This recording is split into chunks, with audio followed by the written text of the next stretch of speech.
ដែលធ្លាក់ត្រង់នេះទំនងមែនតើទៅហើយដណ្ដើមបាល់បានដោយឈីអាហ្គោ2ទល់នឹង2ត្រង់នេះឈីអាហ្គោទីទួលយ៉ាងណាឈីអាហ្គោទាញអូល្អណាស់ឈីអាហ្គោ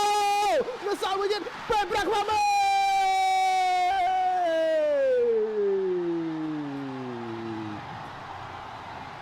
ទល់នឹង1គ្រាប់បាល់ទី2របស់ពេលប្រាក់ខ្វាមេនៅនាទីទី67អូយមកយើងទៅមើលបាទអំពីការលេងមិញចេញពី Thiago Alves បាទបន្តបាទជាហូហែរហូតទៀតមកដល់ពេលប្រាខ្វាមេចុងក្រោយនោះគឺការស្កាត់របស់ Raul Feijer បានសម្រេចទៅហើយត្រង់នេះបាទគឺ Kim So In បាទផ្លត់ស្រៀត Thiago ទាញមួយកន្លក់ចុះកន្លក់ឡើងថែមសល់ Raul តែត្រង់នេះហើយដែលបាទពេលប្រាខ្វាមេមិនឲ្យឱកាសនាំមុខវិញនេះរំលងផុតនោះទេបាទអញ្ចឹងដំបូងកើតចេញពី error របស់ Kim So In បាទ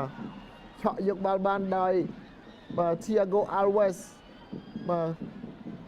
ចុះឡើងបាទមាន